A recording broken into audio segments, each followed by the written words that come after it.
Welcome to Talking Pictures. My name is Christian Genzel. I'm a filmmaker and film journalist from Salzburg, Austria. Talking Pictures is a podcast series in which I talk to the people who made some of my favorite movies. Today's guest is Dean Alioto, writer and director of the groundbreaking found footage horror film UFO Abduction, which also became known as the MCPHERSON Tape. The film tells the story of a family whose house is surrounded by alien creatures one night, and while the panicked people inside the house become more and more frightened and try to deal with the situation, a family member records the entire event with a 1980s-style home video camera. Dean made the film on a shoestring budget in 1989 while he was still in his mid-20s. And while there have been several found footage and pseudo-documentary precursors since the 1960s, what is striking about UFO Abduction is how much it anticipates the aesthetic and the storytelling that was popularized 10 years later by the Blair Witch Project and other found footage horror films. In our interview, Dean Alioto talks about the making of this unusual, pioneering film and which strategies he used to make the material more authentic. He talks about the initial reactions to the film, and he relates the incredible and hilarious story of how the film disappeared, then reappeared and was thought to be a real recording of an actual close encounter of the third kind, which then, through many strange coincidences, led to the production of a remake called Alien Abduction: Incident at Lake County, which was released in 1998, again directed by Dean. We also talk about some of Dean's other projects, including his latest horror film Portal and some of his upcoming productions. The interview was conducted in connection with our German language podcast Lichtspielplatz. So if you speak German, please visit lichtspielplatz.at and check out episode number 68, which features an in-depth discussion of UFO abduction and alien abduction and many other found footage horror films. Also, make sure to listen to our interviews with found footage filmmakers Ted Nicolau, Brian Leslie, Stefan Avalos, and Ron Bonk here on Talking Pictures. If you enjoy my conversation with Dean Alioto, please visit talkingpicturespodcast.com to check out more interviews and follow us on Facebook and Twitter. So without any further ado, here is director Dean Alioto. So Dean, before we start talking about the UFO abduction, I was just wondering if you could tell us a little bit about your background. Is there a sort of an inciting event in your life that made you want to become a filmmaker? Sorry, I don't understand Austrian, so you're going to have to speak in English. Just kidding. How did I get started? Geez, it's kind of a desperate tale. I knew I wanted to be a filmmaker at an early age. I had seen Scorsese films and Spielberg films, but especially when I saw E.T., that did it for me because I'm a little bit dyslexic. And so I ended up dropping out of high school before I got kicked out. And my mother was cool enough to say, okay, no worries, you're gonna have to get a job. But I don't worry about you. I know you'll figure something out. And so I thought I want to do something in filmmaking, acting, right? I wasn't sure. And then when I saw E.T. like 6 months later, that knocked me on my ass because I was the jacked up middle kid who dreamed of aliens, had the older brother was the jock. My mother was, the single mom raising 3 kids. So the parallels were so definitive for me that it instead of feeling like sometimes it can be a tragedy when you grow up like that, broken home, it celebrated it and made it magical. And I did not expect that. And I came home and I told my mother, I said, I'm going to be a filmmaker. And so that set me on my journey. But it's funny that it was that film because it was dealing with aliens. And I didn't expect to become joined at the hip with the phenomenon, extraterrestrials, etc. But when I turned 24 and I dropped out I actually went back to night school and I finished off high school, and then I got into San Francisco State University. But again, because of my dyslexia, I had to drop out after the first end of the first semester because they were using trig and some other things for astronomy, and my list of all the books I had to read was way too long in the syllabus. Mm. So I ended up taking a year off, saving up enough money, and taking film classes at USC. So I did that for a semester, and then came back and was hell-bent to make my first film before I turned 25, because Spielberg had made his before he was 25, and so did Scorsese and Orson Welles, everyone. And so I had a buddy of mine that said, look, I'll give you $6,500 to make a movie. And I gave a smart ass reply, which is I could only make a home video with something like that. Mm.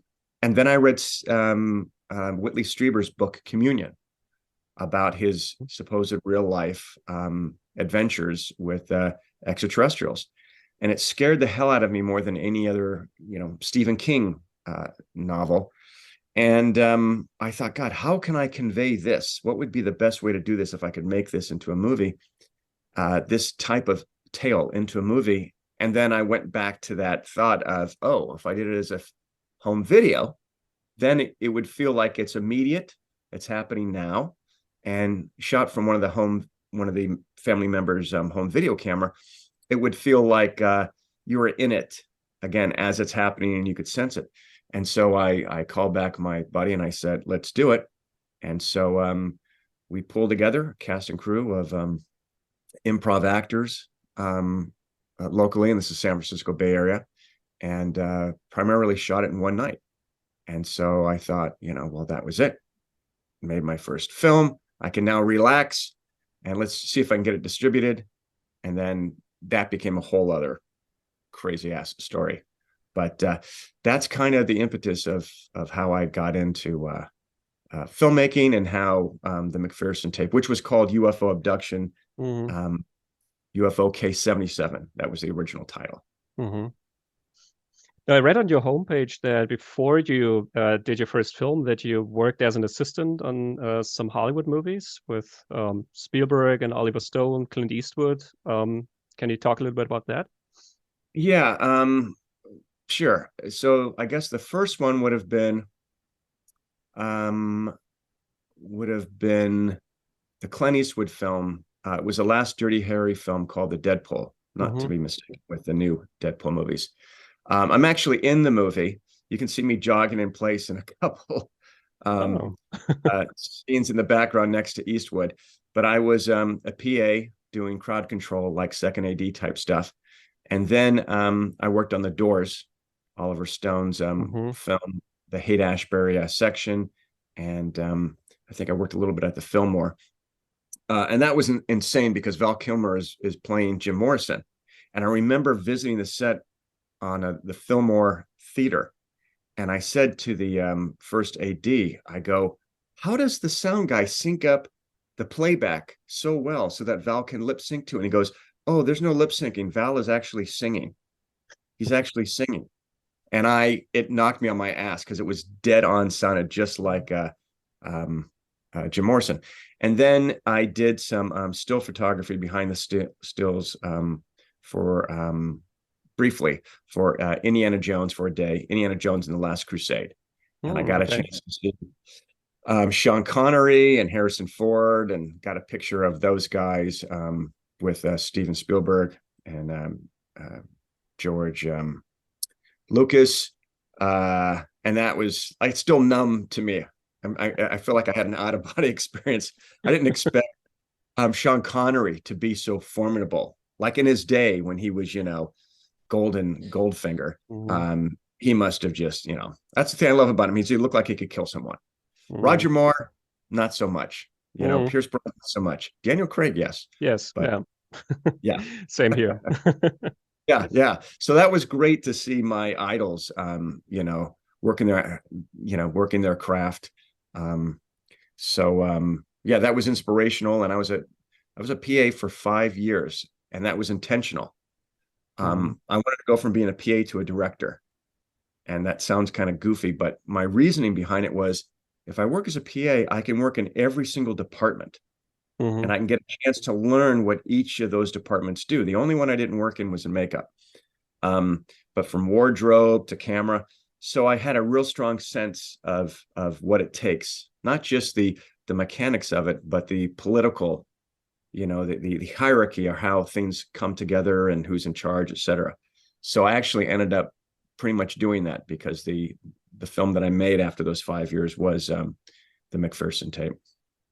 And it's interesting because when I read this, I mean, Spielberg and Stone, those are all big productions and real, like huge Hollywood productions. And then to go from this to make this really very, very small, low budget film that has such a completely different aesthetic than what you've seen, I think that must have been like a real change of pace. Yeah, in fact, I was kind of embarrassed by it. Not kind of, very, because it was a really good lesson for me because it was servicing the budget and, more importantly, servicing the story.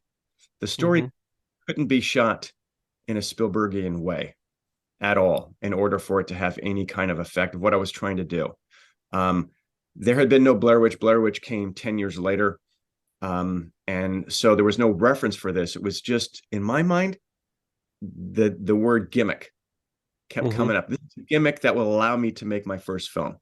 But I got into it. I didn't treat it disrespectful. It was just, this is just too weird for anyone to get. And then the first person who saw it was the casting director.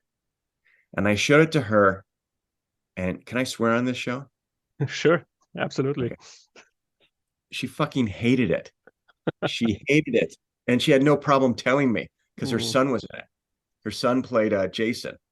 Oh, I see. Yeah, the middle child, the college kid. And she was like, everyone's talking over each other. It's handheld. It's like not lit well. This is just, I don't know what to say. And I promptly stopped showing it. We had a friends and family screening, I think, either before or after, must have been after. And I figured, well, family and friends, they're going to be nice, and they were. I also had Jacques Vallée there. And Jacques Vallée, if you've seen Close Encounters, there's a rumor that Francois Truffaut was based on Jacques Vallée because Jacques was the assistant or worked hand in hand with J. Allen Hynek, who was in charge, one of the guys in charge of Project Blue Book. So anyway, but it was actually funny because I haven't told this story before. There was a buddy of mine who showed up late with his girlfriend. And so they missed my introduction of the film. And it played. This is in San Francisco. And it played. And at the end of it, she was white-faced, ashen. And she was wondering, why are people laughing and clapping? I don't understand.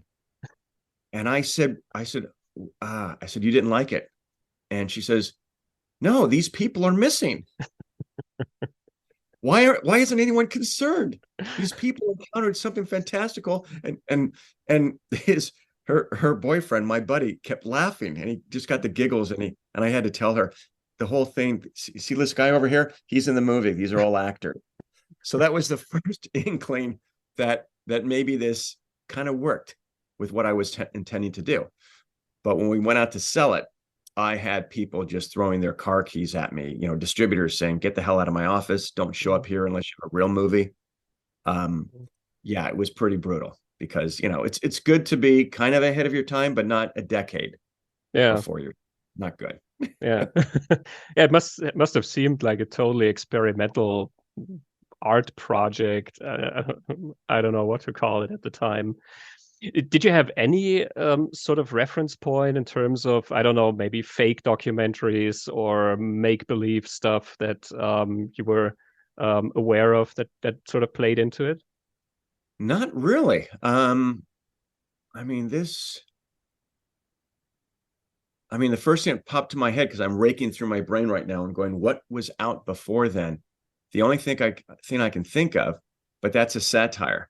And we should talk about that because there's people will say, oh, you make mockumentaries. And it's like, I've never made a mockumentary. Fomentaries are fake documentaries, but this is Spinal Tap. I'm pretty sure that was made definitely before. I think that was like 82 or something. That's a mockumentary. That's mocking in a comedic thing, that's mocking.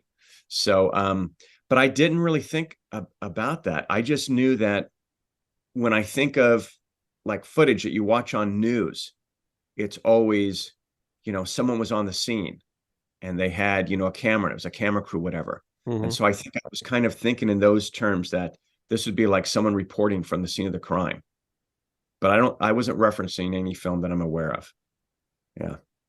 It's interesting when you watch the film. I mean, one of the very early scenes, and this has become such a big found footage staple, that people in the scene are talking about the guy who's recording this. So they're talking into the camera and they mention, oh, why are you recording this? And so on. And in UFO abduction, it seems that like such a bigger scene, like they spend so much more time establishing the fact that there is a cameraman. And I think one of the characters even says it's not a movie. I found that very interesting, that apparently you needed to set up the fact that this is a recording, like a live recording of like a home camera, much more strongly at that point.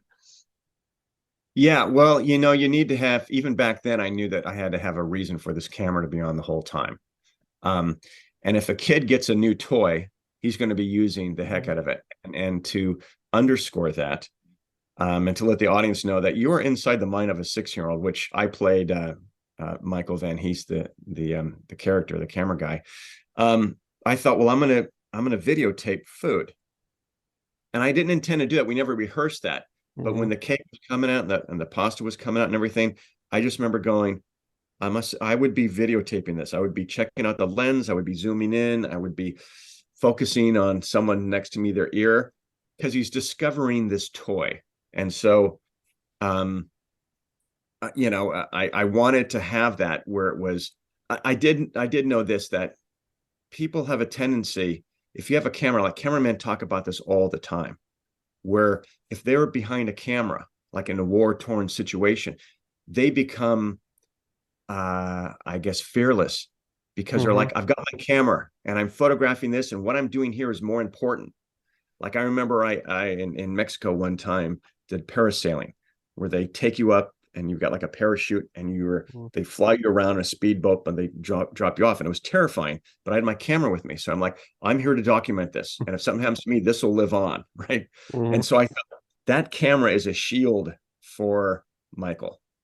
So as the shit goes down, he's there recording it, as in, this is going to be the evidence. This is going to be something that proves this, but this is also going to be something that keeps me from getting hurt, because I'm capturing this and can hide behind it, and it's real. I'm making this real. But of course, the brothers at points and get fed up, and it's not until the mother tells him, put that goddamn camera down or I'm going to wrap it around your neck. He finally puts it down. Yeah. That's the hardest part of these, by the way, is to come up with a conceit of why are they continuing to film? What is the reason? And some found footage films do that fantastically and others fail. But it's the first, bit of suspension of disbelief that goes into the making of these films. Yeah, Blair Witch, for example, they made it like a psychological point out of this, where they have an actual scene where Heather says, it's the only thing I have at this point. So like you're saying, she's sticking to something that sort of keeps her safe. Did you have any other strategies of like how to make things seem to be real? Did you have sort of like a game plan of things that you could do that would make it more authentic? Well, I knew that I wanted to have actors that could improvise. And so when we did the auditions, we would have them tell stories. And the mother, Shirley McCullough, was great. She actually had her own UFO experience in the Midwest and told it. And it was fantastic. And at the end of it, I said, was that real? And she said, if it'll get me the job. And I said, you have the job. I need to know, is that real? And she goes, yes, that happened. So it needed to feel like it was a family, a cohesive family that was broken, that had issues. And so we talked about mom drinking, stuff like that. So the thing is, if you're going to do a found footage film, you got to focus on where the drama is, not what the plot of the movie is, but where is the emotional drama, because it's really the alien stuff and everything is kind of the the red herring, if you will. But it's really, at the end of the day, it's about this family. And so what do families do? How do they communicate? And so it was important when we improvised for the few sessions that we had, few rehearsals, that everyone talk over each other, that you could interrupt, you could have simultaneous conversations going on. I mean, Robert Altman did that with MASH. He was one of the first people to do that. It had been done before, but kind of not to the extent, I guess, that we did. But I knew that was going to be a signature, and I could walk out of the room and then I could come back and I was free to go. So that was another kind of signpost that this is a real event that's happening real time. And so like the phone rings, it goes over the phone, or, he's washing his hands, whatever, getting some water, all of that stuff. And so the only thing that was a little challenging was I had a headset on. And so I'm communicating to my assistant directors. I'm saying, so I've got my camera and I'm talking to the actors, and then I would go like this and I would say, cue the lights. And so all of a sudden this light would rake in the sky. And then, cue the aliens, or I'm coming down the hallway. In fact, if you listen real close, as I'm creeping down the hallway, you can hear a little bit of me doing that. But I would say, to underscore the reality, to answer your question, it was all just everyone feeling like they were in the moment between those people, and that was important. Don't worry about where the camera is. In fact, when I did the remake for UPN, their first TV movie, we had this great actor that we wanted, but he could not turn his back to the camera. It just, he couldn't do it. And I said, the camera will find you. You don't find the camera. So there was kind of like a dance that goes on there. But I knew that those would be the things that would make the audience. So hopefully that's what people responded to. When you say improvisation, did some of those effects that you triggered, were those surprises for the actors? Did they know that it was coming, like the lights or, the alien at the window, stuff like that?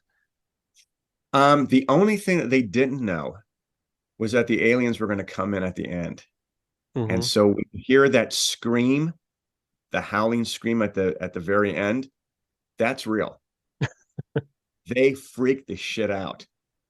I mean, like, it went on and on. I dip out the music, but they did not expect that, because I shot it linear and pretty much like all in this one take. And so it was this, moment where everyone was tired and everything, and and the shooting had gone on. And so that was that I really wanted to get. So I wish I had the camera where you could actually see them, but you hear them. So that's that's part of it too. So what did the script look like? Was it like a treatment, or sort of like a game plan of stuff that you needed to get? I have a copy of the script right here. So here it is. There was no script. it was a like a 5-page outline, boy, maybe 10 at that, where it had like 10 or 20 scenes, all like just one paragraph each. This happens here, etc. That was it. And so we went around my neighborhood in San Francisco, in the city, around the block. People must have thought we were nuts, acting like we were seeing the ship and running back and improvising. So we did this a couple times just so we can get the rhythm.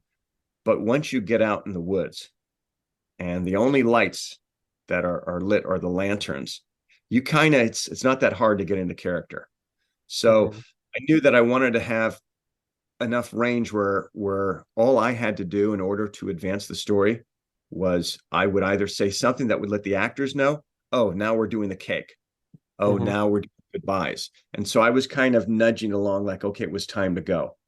So in a way, it was like kind of, being, you're being an actor and a director simultaneously with the other actors and crew. And so the headset was for the crew, and then the verbal cues were for the actors. So that was it. It was all gut instinct, and I got a chance to do some things different in the sequel, or not the sequel, but the other version that we did for UPN. Mm-hmm. Like I really wish that I had done a confessional where they set the camera down and do that. Mm-hmm. I did do that in the remake, and that was the first time that had ever been done. That there had been a confessional, and then I think Blair Witch a year and a half later when it came out, they had it in there, and the last broadcast and some other things. But I wish that I had that um, Mm-hmm. uh, in there. But you hear him talk so much, you kind of get it without actually having to have the camera on him, I think. Yeah, that's true. Was there stuff that you shot and that didn't make it into the film, or what was the ratio of the stuff that you shot and the stuff that ended up in the film? Sure. So the first night that we shot the film, it was supposed to be a one-night shoot, and we underlit Mm-hmm. everything when they came back. And so from the moment that the brothers come back inside, all of that was too dark. And there were Mm-hmm. really great magical moments. Like the one moment that I just remember that I wish I could go back and digitally clean up and say, but it was literally way too dark, even for, trying to be real. And that was Jason's sister, or excuse me, Jason's girlfriend, who was talking to Michelle, the little 5-year-old girl, which is why they're having the birthday party. And, they got lanterns going around the house. And she's talking about how when she was a kid, they were kind of poor. And so what they did is that when they were going to dress up their Barbies and stuff, they would take their socks and they would cut off the bottom, but have the elastic Mm-hmm. part around, the band.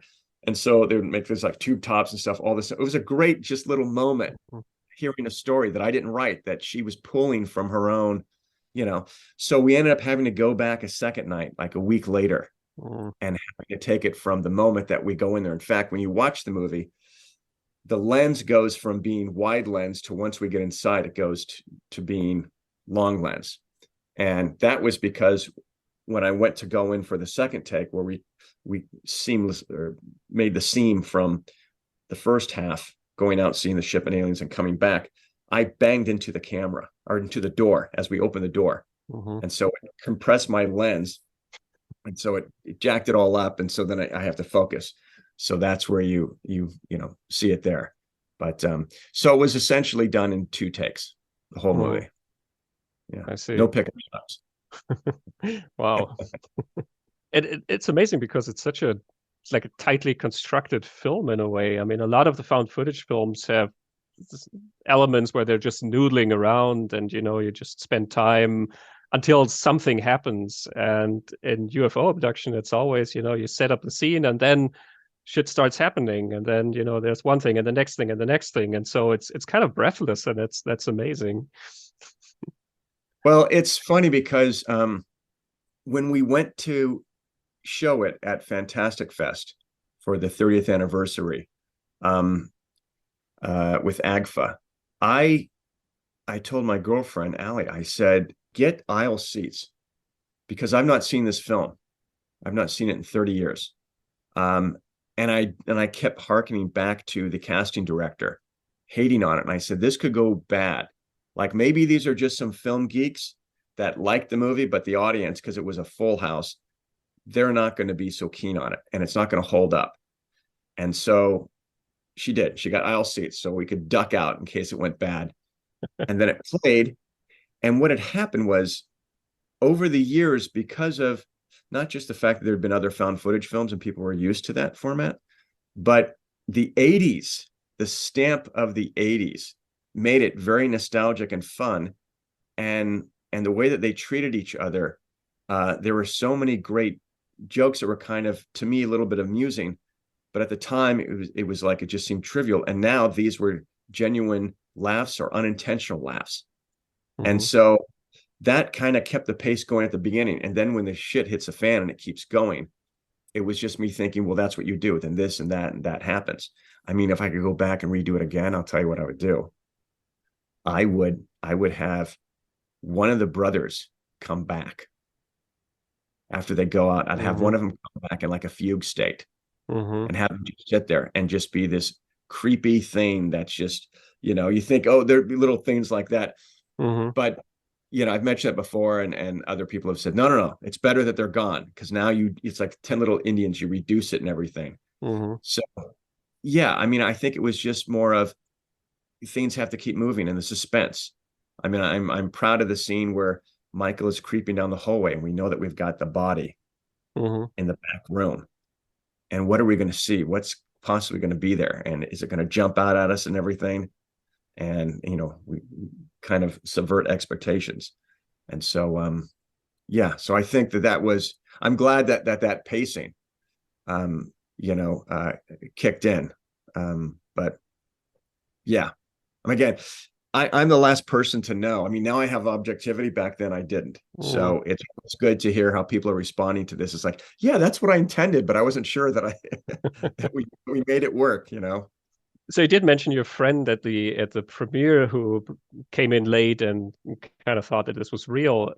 So what else did people think? What were the reactions in terms of the authenticity of it? Okay, so we did a road trip from San Francisco to LA to sell it to distributors. Everyone hated it. We had 5 meetings. And the 5th meeting, this guy goes, I'll take it. Literally our last meeting. And so we're feeling like, oh, wow, we scored. Can't believe it. That's great. We drive back very happy. We send my main master all of my artwork. And then I contact them a couple months later and I go, so how are the sales? And he goes, oh, it went up in flames. And I'm like, awesome. So what does that, does that mean? How big did it catch fire? How big? And he's like, no, it literally caught fire. Our distribution warehouse burned to the ground. So your movie's gone. And I thought it was a joke. And he goes, no, it's gone. He says, I'm thinking about, folding up the tent. And in the Mm. back of my mind, after the call, I'm thinking, was that done for insurance reasons? I don't know. I'm not saying, but it was gone. And so I thought, well, that's the film gods telling me something. I guess I better move on. So I went on to doing crime reenactments in Los Angeles, working on shows. And then I get a call from this guy who later on went to jail because he was embezzling, doing something nefarious within the UFO cult. And he said to me, he goes, hey, I heard that you might know where this footage came from. And I said, I'm sorry, who is this? And he goes, well, I just came back from the International UFO Congress Convention and your movie was shown there. And I'm like, okay. And he says, there were no credits on it. And I'm like, huh? He goes, do you know how that might have happened? And I'm like, well, maybe a few mom and pop video stores got like an advanced screener of the Mm-hmm. film. He goes, well, I think someone edited this off and injected to the UFO community and has been purporting this to be real. And I said, dude, who the fuck are you? And he said, my name is blah, blah, blah. And he says, you may not know this, but it brought the house down at the International UFO Congress Convention in Vegas. This is like 95, I want to say, 93, 94. And he says, Unsolved Mysteries wants to do a story on it. So does Hard Copy and this Fox show called Encounters. And I laughed and I said, well, first of all, it wasn't found. We made it. So I guess Unsolved Mysteries is out. And this guy, he goes, well, not necessarily. And I go, yeah, it's not called Solved Mysteries. It's called Unsolved. He's like, all right. So you want to do Hard Copy or Encounters? And so I ended up going on Encounters and went there to debunk my own movie. Because a lieutenant colonel in the Air Force with 40 years Air Force intelligence claimed it was authentic. Several UFO researchers claimed it was authentic. That wasn't the intention. It really wasn't. It was just to make a terrifyingly real looking, account of what it would be like to be abducted as much as you can without actually being abducted. That was it. And so that's when I knew that, wow, this fired on all pistons. That this really rocked. So that's great. But I thought that was it. And I kind of, had a moment where I went on the news locally and, the Japanese, they wanted to to show some of the footage, and I agreed to that. And then they wanted to interview me, and so I was supposed to interview them, but they wanted to interview two of my actors. And so I thought, well, they're going to do an expose on how this came about. And it turned out what they ended up doing. I wish I knew the names of these guys at the production company. They ended up interviewing my actors and made them do the interview in character so that they perpetuate the story. And they never interviewed me. Literally, I called the hotel room. They said, oh, they checked out. So there've been some people that have been, conspiring to have this be a conspiracy. Anyway, so I think that's it. I had my 15 minutes of fame, time to move on. And I'm working on this Stephen J. Cannell crime series. And the head writer, Paul Chitlick, says, hey, I heard about your video. I want to see this. And I go, no, dude, it's handheld. It's shaky. It's everything that is the trope that is found footage, but there was no term for it back then. I go, it's not the work I want to do now. I want to do slick Scorsese stuff. And he's like, shut up, just show it to me. So I give it to him and he watches it and he says, I can get us a TV movie deal with this. And I said, sure. Okay. I want a story by credit. You can write the teleplay and I'll direct it. We'll produce it together. Bye, Paul. And so the next day he says, we have a meeting at Dick Clark Productions the following week. And we went in, showed them the 6.5-minute segment from the Fox Encounters show, shook our hand, and that was it. And that was my first Hollywood deal. And so it was supposed to be made at Showtime, that was put in turnaround and ended up being made at UPN as their first TV movie. And and so that's kind of how the baton got passed from the first scrappy little movie to this. It ended up being 1.25 million, but we shot it in Vancouver. So it was actually 1.7 million budget. And we got the guy, because I had my first anxiety attack ever because I didn't know how to spend that much money because the original was made for so little. I'm like, what are we going to spend this on? Maybe we shoot it in a week instead of one night. Let's get the guys from the X-Files to do the ship and aliens, but which we did. And ultimately we came in $500,000 under budget, which is the first TV movie from, according to my agent at the time, to ever do that. And that was a little bit of a sordid tale. I'm sorry, I'm rambling on. No, it's okay. It's perfect.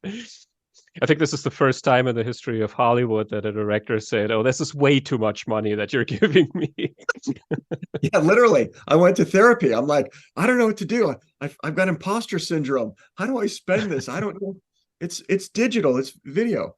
Well, the rub was all of that went away when we finished shooting, and everyone had been replaced at UPN. Everyone got fired.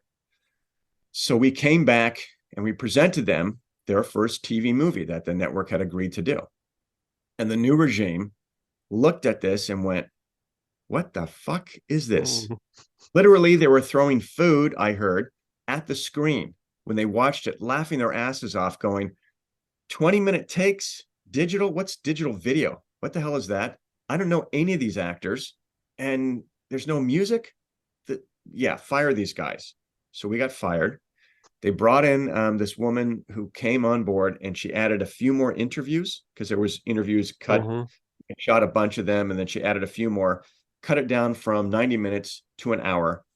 And in fact, she tried to get credit for everything, and we had to have the guild. I'm in the Directors Guild. My partner was in the Writers Guild. So I went after her, and her credit went away. And so we retained that, but it didn't matter. We were considered pariahs there. And so the joke was on them because it aired and it got them the highest ratings for Tuesday prime time. So much so that they had to put more footage in and air it again. And it did even better. And then the head of the network said, that show will never be on this fucking network again. And you go, well, why would he do that? This is good for them. Well, because he had nothing to do with it. It was the previous regime. And so the tradition in Hollywood is if you take over a studio or a production company, that you shit and you distance yourself from the other stuff, and you make sure that the new people who hired you have confirmation that, thank God, we're here to save the network. And so but it never played on the network again. In fact, it's never received a Blu-ray or DVD release. I think Shout Factory talked to us briefly about it, but it still hasn't. And I've considered trying to buy the rights and, get that back. One other interesting note was that because it was found footage, when you shoot these things and they're happening real time, it goes by much faster. So if I'm doing a scene where someone walks in and screams something, hits someone, and then leaves, you've got the wide shot, you got the close-ups, you've got the inserts, you have a moment of tense, blah, blah, blah, and that's it. Well, real time, it goes by in a matter of seconds. So while we were preparing to shoot the film, a week and a half before we were going to shoot it, Dick Clark Productions went and had the script timed by doing it the way we were going to shoot it. And they came back and they said, your script at 90 pages is coming in at 45 minutes. And so that was a terrifying thing. And they said, we've committed to UPN for a 90-minute movie, even though they ended up cutting the whole thing down. There was a foreign version that stayed 90 minutes, and that one's done well. So I quickly came up with a whole new outline of 20 new scenes. Literally, it's a whole new movie because we had to have it be twice as long. I gave half the scenes to Paul, and then I wrote the other half, including the confessional stuff, and because that wasn't in the original. And so we made this thing, and it ended up, getting all packed in there. But so that one comes out, and they have the first online poll that says, do you believe this video is real? And I shit you not, there were end credits that said Alien 1 played by so-and-so, Alien 2 played by so-and-so. 49% believed it was real. So that is kind of telling. And it's telling about our country, right? How bifurcated we are. So that was pretty alarming. And so because of that, there started to be, when the internet kicked in, this is 98. The internet starts to kick in, and then all these conspiracies come about the film, and how I work for the government, and how I was hired to remake the original to throw people off that. In fact, the craziest story was when I went to the International UFO Congress Convention, because I was invited to come back for the anniversary and speak, which I was a little terrified to do, because I thought, well, what if they, hunt me down because I'm this, this person who fooled everyone supposedly, and they weren't. They were great. They were terrific. UFO community is fantastic. The best people. So I go there and I speak, and this guy says, "Hey, can I buy you lunch?" And I'm like, "Yeah, okay." And so he buys me lunch. He says, "Look, I need you to talk to me straight." I go, "Yeah, dude, what?" So there was a mayor, Alioto, Joseph Alioto, in the 70s. And I go, "Yeah, your last name is Alioto." I go, "Uh-huh." He said, "So this is what I heard, and please be honest with me." And I go, "Bro, I'm going to be honest with you. What is it?" He says, "So this is what I heard, that he was your father, and that the government got to him to get you to make this remake and to throw people off the original, and you had nothing to do with the original." And I said, "First of all, you're not paying for lunch. I am, because that's the best fucking story I've ever heard." And the thing is, I would think that he would be elated. Like, I don't have to worry about this conspiracy. I can take this one off my plate because there's a shitload more UFO conspiracies. He was bummed. Like, I remember tapping him on the back going, "It's okay, man. It was just a movie. Wasn't meant to be. It's okay." So anyway, it's still out there. I mean, I do debunk it on occasion. And I don't want to, shit on anyone's imagination and getting that flourishing, but I don't want anything that I'm doing to hurt the actual, serious researchers that are out there that are looking, combing over all the evidence and stuff. I have behind the scenes stills to prove it. This was just a 24-year-old's, desperate attempt to make his first movie. Yeah, I've seen, I've even seen comments on the internet where I think one video where you presented it at a film festival, and one of the comments said, "Yeah, but those can't be actors because the reactions are so real, so the tape must be real." Yeah. Well, I received more than a few emails, and I kept them over the years. And my two favorite ones, one is, how do you explain, if this isn't real, how do you explain that my mother knows this woman who is friends with the woman who was kidnapped by the aliens in the movie? And I emailed back and I said, I literally cannot explain how your mother knows someone who knows a fictional character who was kidnapped in a movie. The other one was, hey man, can you send me a copy of your movie? Because my girlfriend gets really horny when she's scared. And your movie scared the hell out of me. So please send it to you. I need you to understand how important this is for me. She gets, and kept going on and on for like 2 paragraphs. So I had to send him a copy of the movie. That was very helpful. Yeah.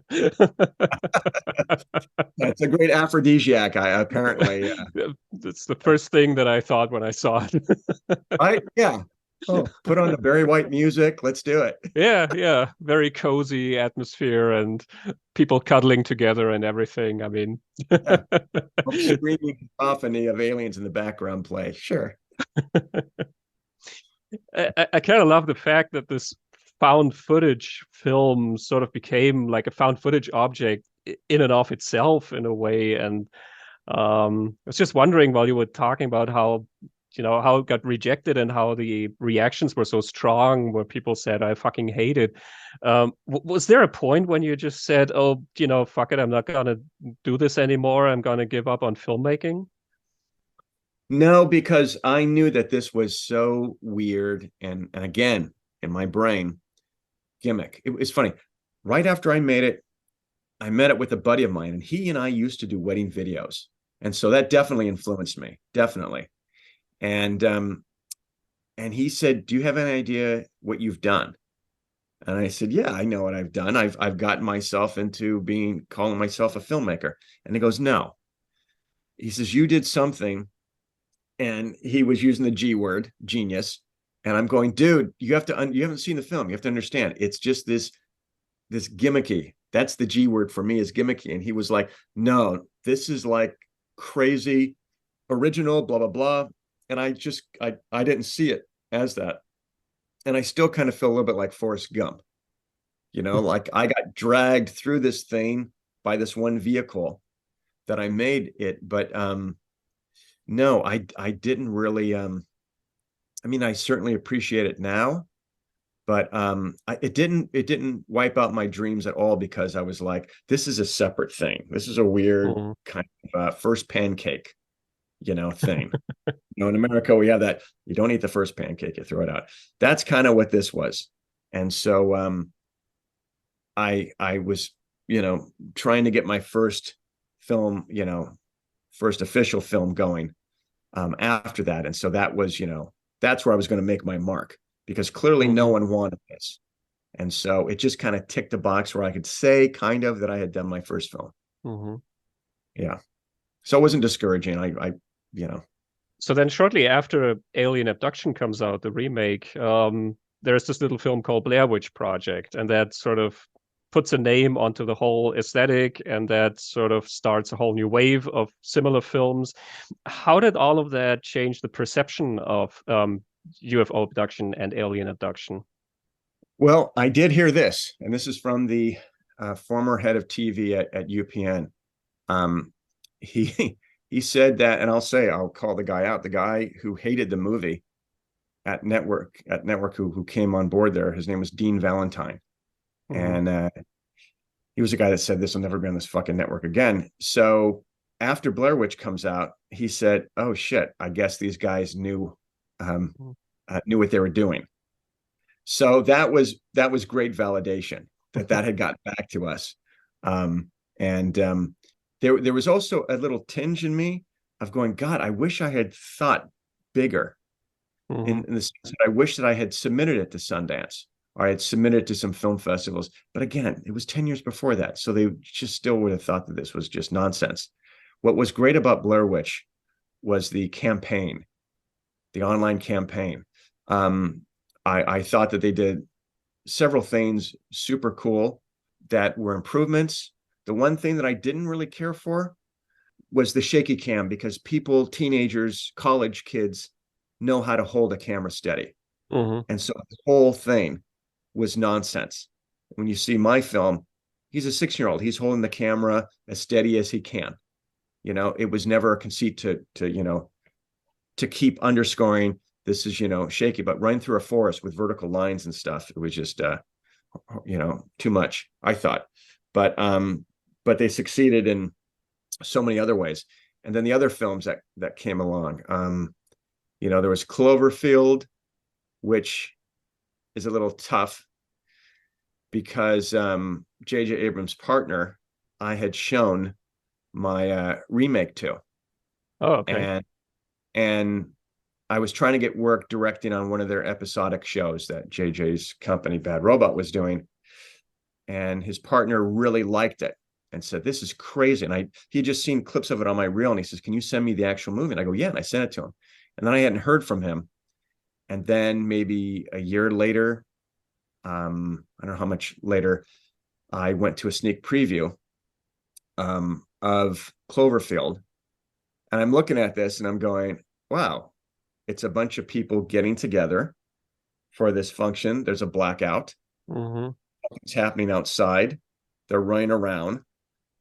And I was a little bit irked because I thought, if they saw this and got inspired that we have to come up with a way to do something, and they didn't reach out to me, I kind of call bullshit on that. But you can't copyright found footage. And then the rest of it, the other things that have come out that have, done well. I'm always rooting for, like, Paranormal Activities. I love those movies. The first one was great. The one where they had the fan, where they put the camera on the fan and it goes back and forth. And we see in the background, one of the characters is working the garbage disposal and stuff. It's going back and forth, terrifying. So I feel like it's something that is a new narrative, which is the first new narrative since the advent of cross-cutting, I would say, train robbery way back in the silent eras. So I think that it's been taken to so many fun, new levels that, that I feel like, I mean, truth be told, there was a third version of my movie. Oh, okay. That was picked up, but I wrote it on spec. It was picked up by Insurge, which was Paramount's low budget division, micro budget divisions, which did the paranormal films with Jason Blum. And we had a negative pickup deal with them. And so the executive who was put in charge of getting it made was insistent that we get one of the line producers, production managers from one of the paranormal films, because he didn't feel very confident and was like, even though I told him, I've done this twice, we don't need to have someone, because those specific people, and there's only a couple of them, are on other gigs and stuff. This is an offer now. We need to move on it. So literally right before 1 year, it took a year for this guy to try to get these guys available. And about 11 months in, a year in, Insurge folded. And so it never got made. So, but I do have that script, and it's kind of like things that I wanted to do to take it to the next level, stuff like that. And maybe someday, it'll happen. I love the idea of a trilogy. I just think that's really cool. But yeah, so I'm happy to see it continuing and people working in that. And every time, like, I've talked to Jason Blum before, and he's like, you can't, found footage is dead. And then all of a sudden, Unfriended comes out. And it's like, which they did, but it was a twist on it. So people are still finding new twists on it, new angles to get in to it. And from the emails that I get, or IMs that I get, people still love it. They Mhm. love the found footage genre. And so, I hope it, continues, and that filmmakers find new ways to get into it. But I think it's with us. I think it's here to stay, primarily because people are used to watching reality TV. Mhm. TV is found footage without the footage being found. It's all engineered, man. The Mhm. Kardashians and all that shit's fake. Yeah, yeah. People are used to seeing that type of follow doc. So I think it's just part of the viewing taste at this point. Also, the technology, I think, has become so common these days. I mean, everybody has a camera in their pockets through their phone, and they're recording just everything about their lives, just banal encounters and their food and stuff like that. And people are so used to seeing that kind of material. So I think that's it's almost a very natural way of being told about other people's lives. And so I think it's a genre that's here to stay, definitely. Yeah, I do too. I mean, it's interesting because I sometimes bemoan the fact that DSLR cameras were not around when I Hmm. was. You know, we shot this in we wanted to shoot it on like the Betamax, but it takes place in 1983, which is when Betamax came out, the first that year consumer video camera. But we shot it on 8mm video, and it was the first 8mm video with stereo. We were all excited, you know. Film look, which was this thing where you could take digital and you can make it look like film. That didn't come until a few years later as well. So if you wanted to make an official movie back then, you would have to throw down major bucks on 16 Hmm. millimeter or 35. So I do wish that I had DSLR cameras back then, because I would have shot it, and my first film would not have been that. And so that's the other side of it. And so in other ways, I'm glad that DSLRs weren't around, because I never ever would have made the McPherson tape, UFO abduction. Never would have made that. It wouldn't have come up. I'm going to put it on a tripod, and I'm going to do it, properly. So in a way, you use what you have. And so I kind of feel like, that elicits, that creates much more creativity, what you don't have than what you do have. Yeah, I also think the crappy quality of those consumer cameras back then, I mean, that adds to the authenticity. I mean, the idea of something that was just recorded by accident by an amateur who's not a professional filmmaker, I mean, that's something that almost has to look bad by definition. I mean, if it's pristine HD quality and everything, then you sort of start suspecting that, yeah, I think there's somebody who's directing all of this and staging all of this. Yeah, that's where like Chronicle and some of the other higher end ones, like Project X, that's where they don't work as well. In fact, when we were shooting the remake, I begged the network to let me shoot one take, all with a regular home video camera. And they said no. They said, this is TV. Everything gets elevated in TV. So the lighting, it's overlit. It's Mm. horribly overlit. It's supposed to be a blackout, and it's brighter than if you just had the lights on.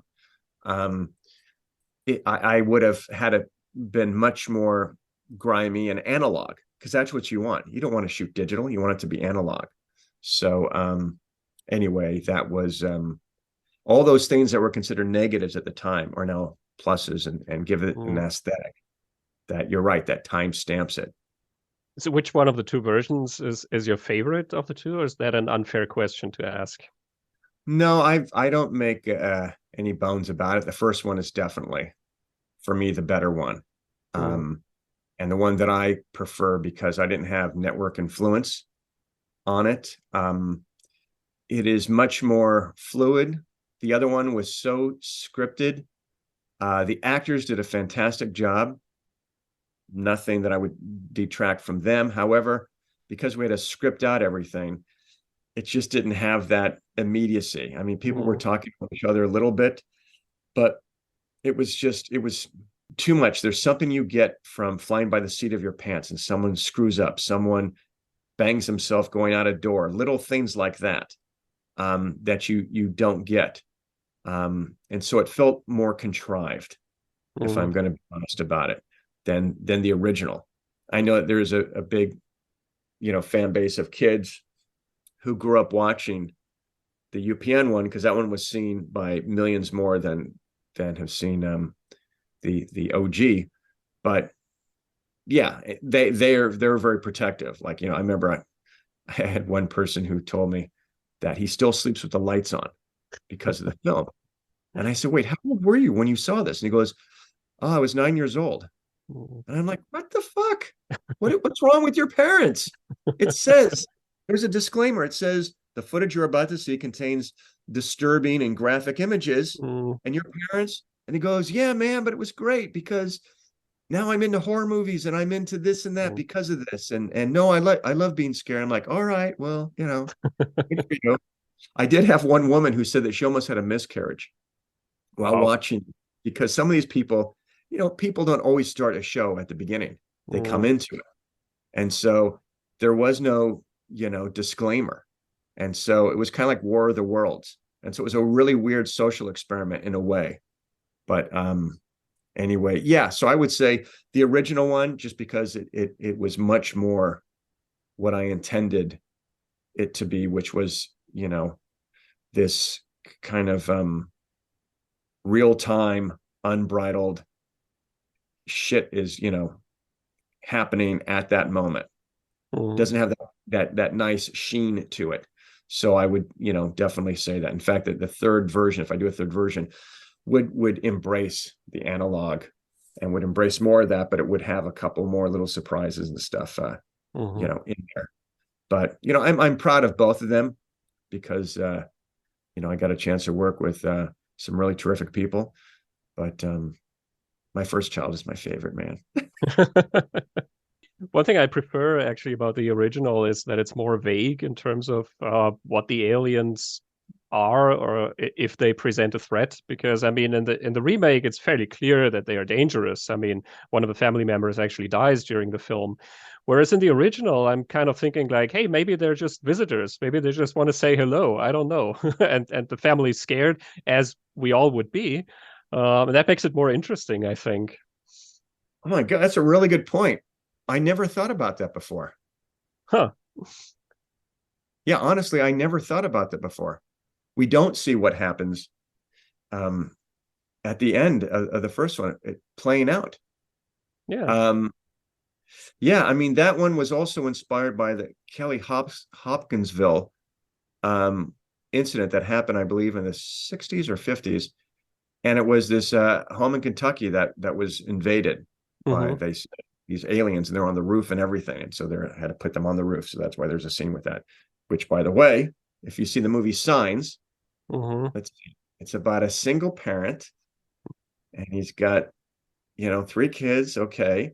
And the aliens come, and they live out in the woods, and the alien sneaks in through the second floor. I got a lot of that. I got a lot. Oh, were you inspired by Signs? I'm like, no, dude, look at the dates.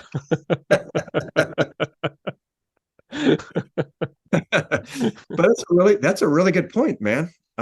Yeah, because Renee gets hit, whatever. Sometimes I mix up names from the first and the second film. She got hit with an orb in the chest, and then she dies.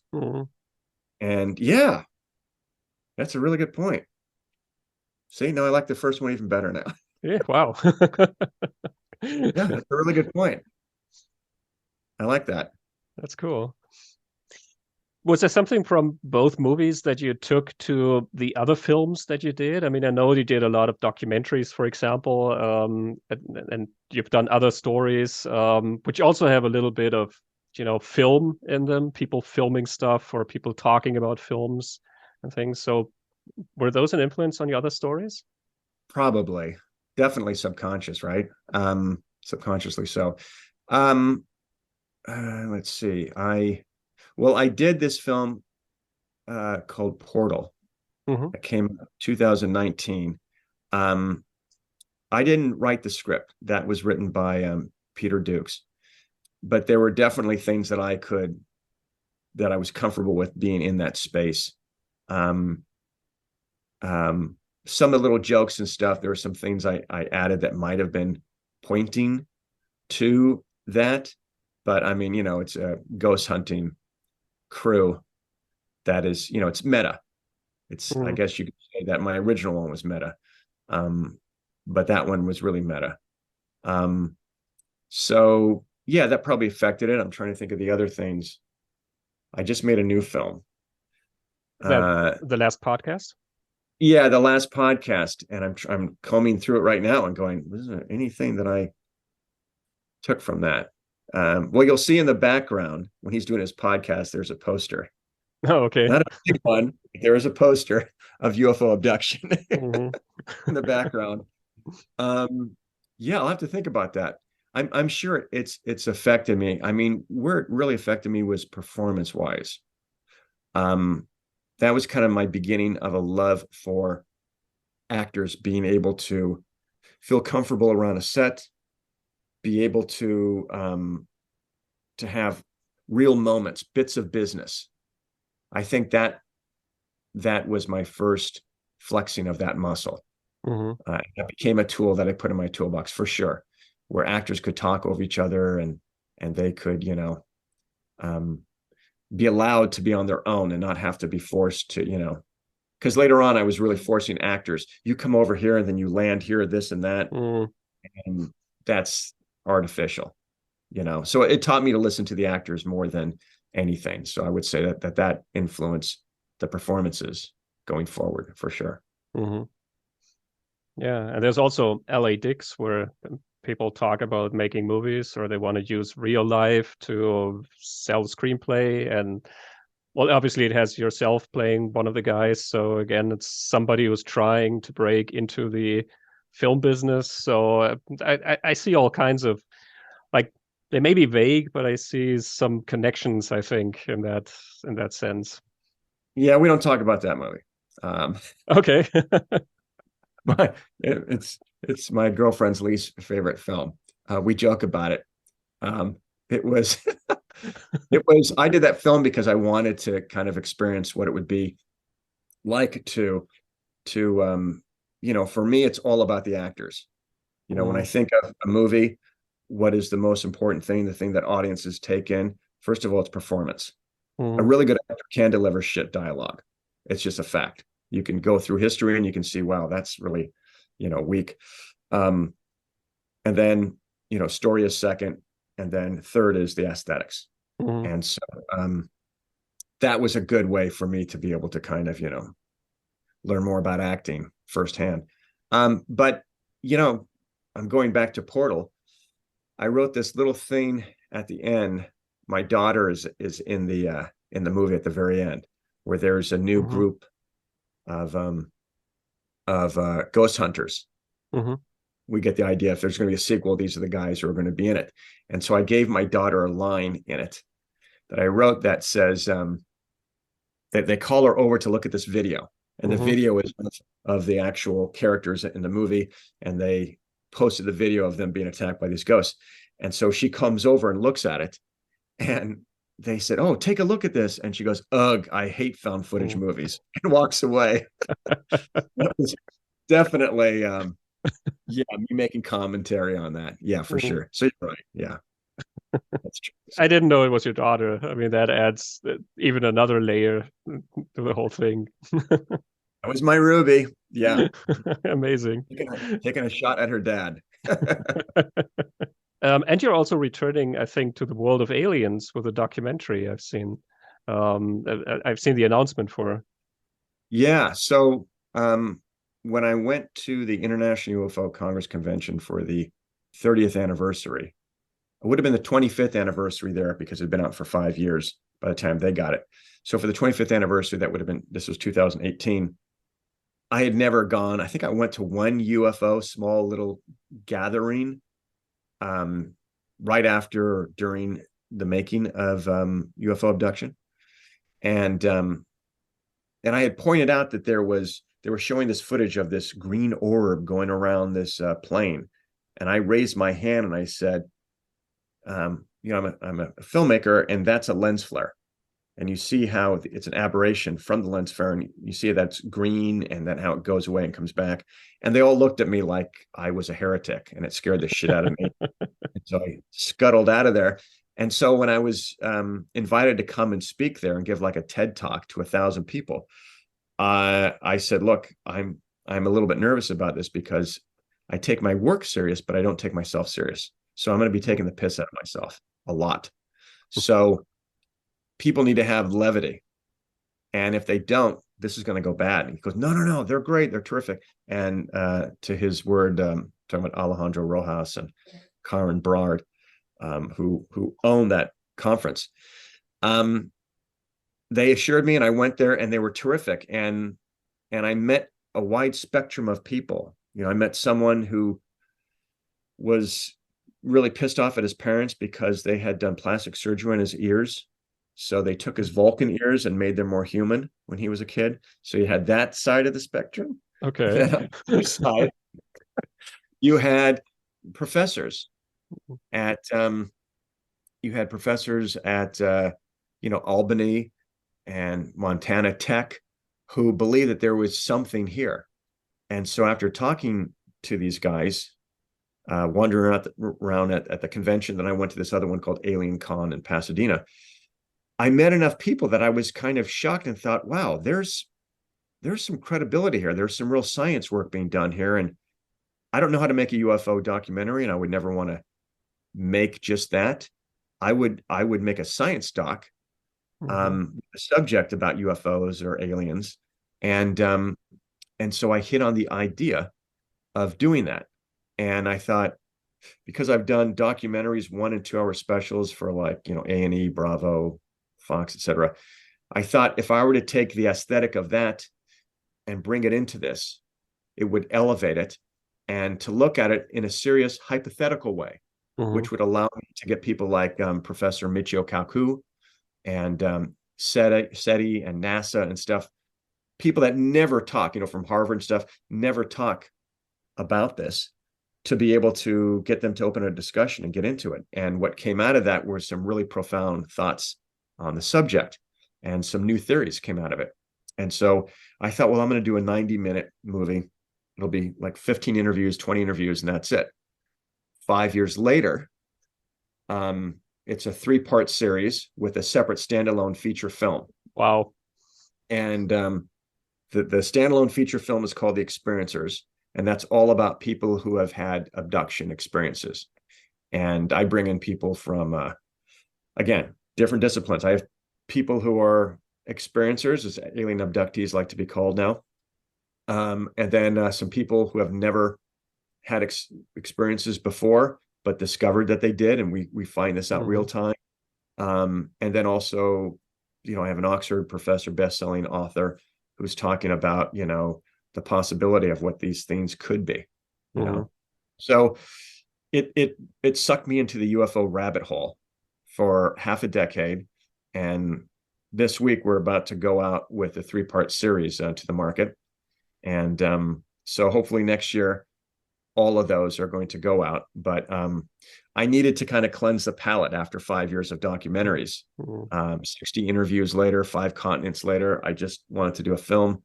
And so before the actor strike hit, and so I made this film last June, and that one's called Last Podcast, and it's a dark comedy, supernatural, about a young, ambitious podcaster who debunks the supernatural.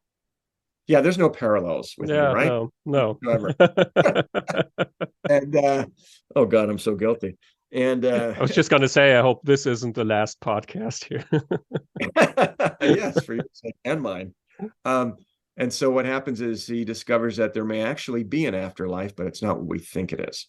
So it's a dark comedy, very much like an A24 type vibe.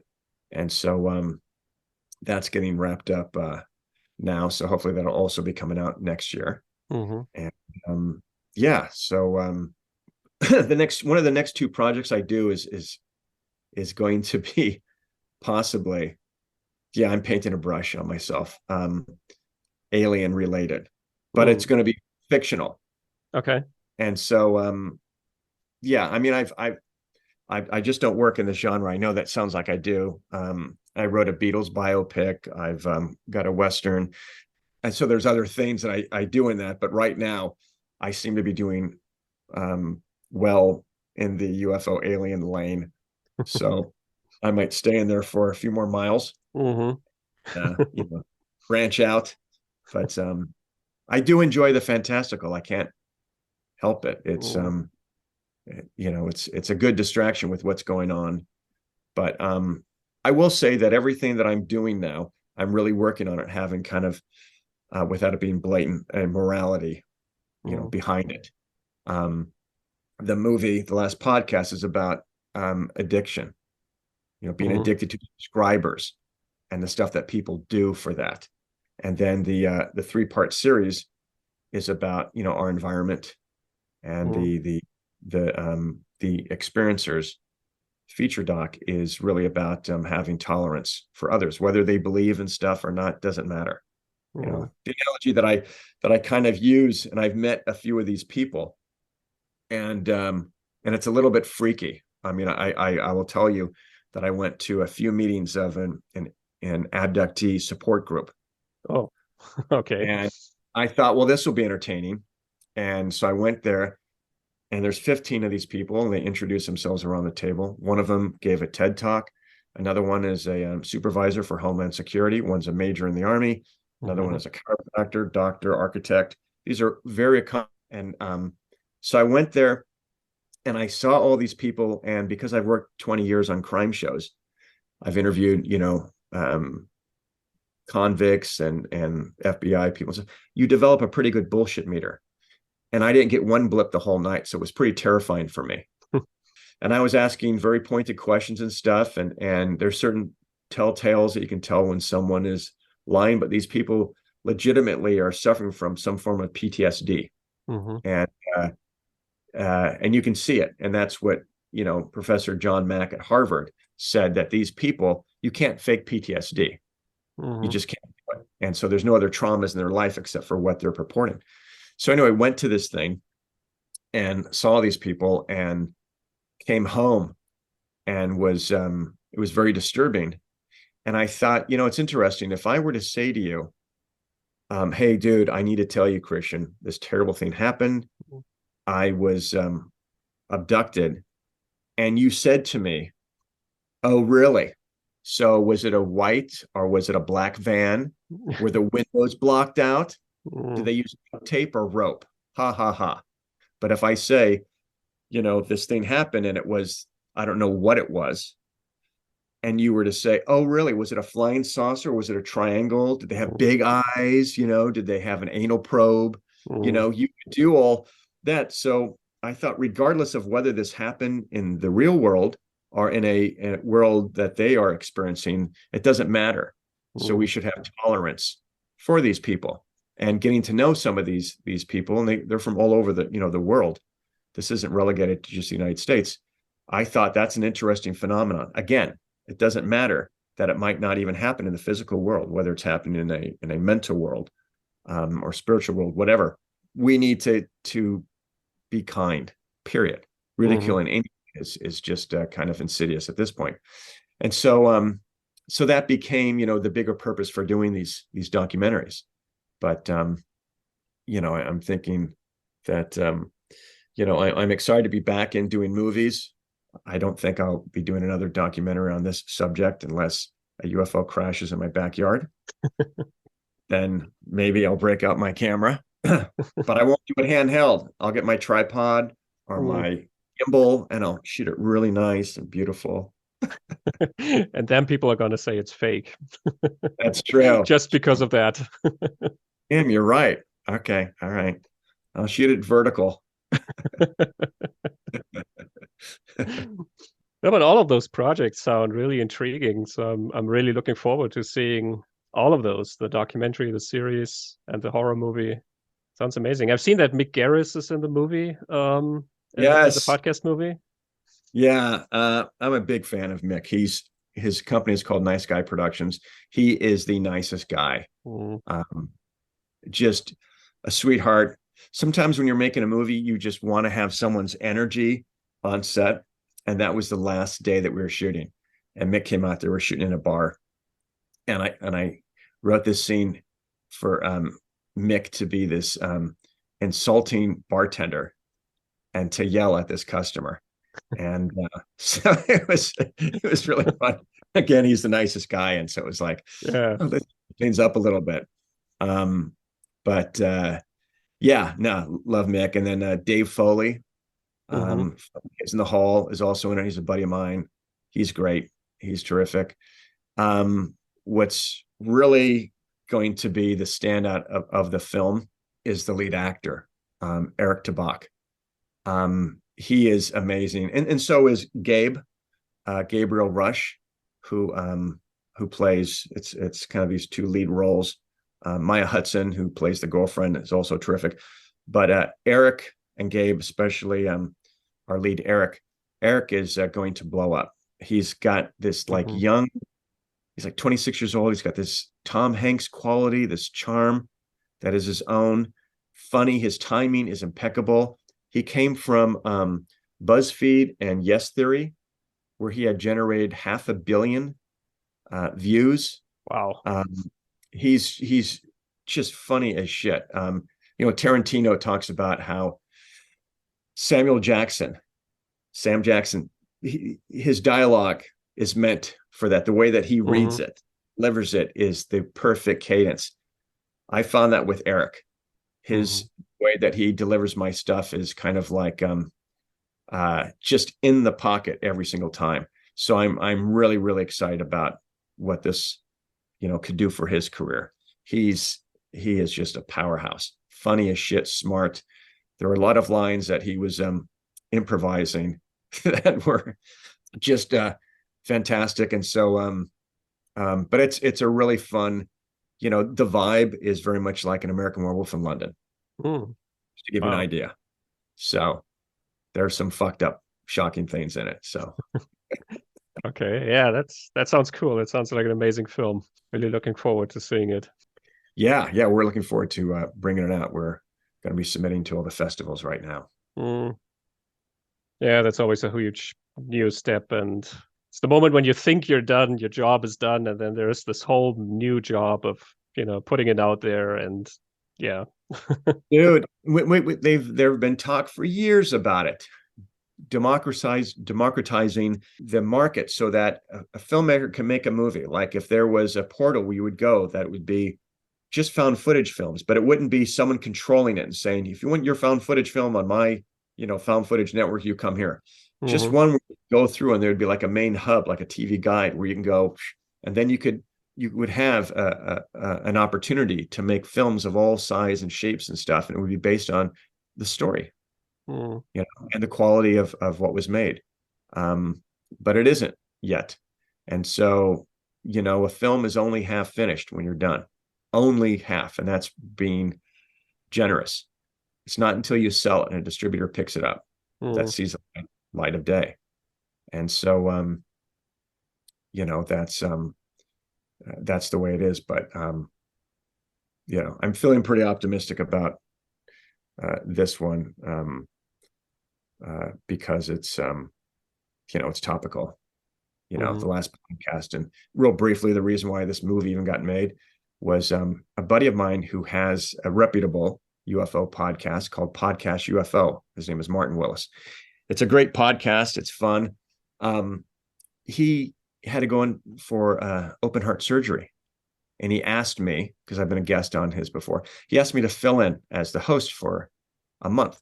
mhm, I did that, and it was fun, and I enjoyed it. And unfortunately, I was encouraged to start my own podcast.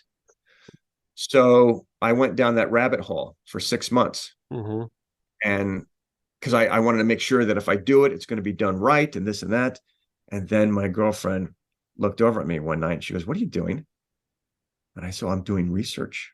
This is research for me to get my podcast." And she goes, "No, no, why?"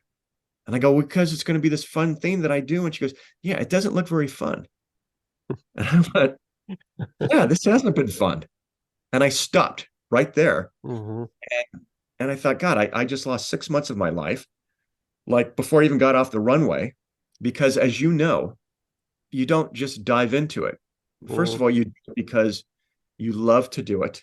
And even if it's for a few people, that's all you do it. And then if people catch on, it has its own karma. It'll do its thing. Well, I was trying to skip all of that. And so I thought, well, I'm going to write a character who's all about getting those subscribers. And so that's actually where the last podcast, but of course it gets infused with other things that I've had and, the debunking and all that, stuff. Yeah. But, it's interesting. The numbers are staggering. There is 500 million podcasts in the world. Wow. And every year, 5 million new podcasts show up. That's insane. It's insane. Good Lord. Yeah. But I could never settle on a podcast because I love music. I'm a really crappy drummer. So I love music, love filmmaking. I dig the supernatural. So I don't know how you would do that. I guess Joe Rogan gets away with it. He can have all these, people on and but I would rather listen to podcasts than listen to myself on one. So I see. Yeah. So, I mean, the whole preparation, the whole 6 months were sort of research for the film in a way. Indirectly. Absolutely. Yeah. Then it flowed really fast.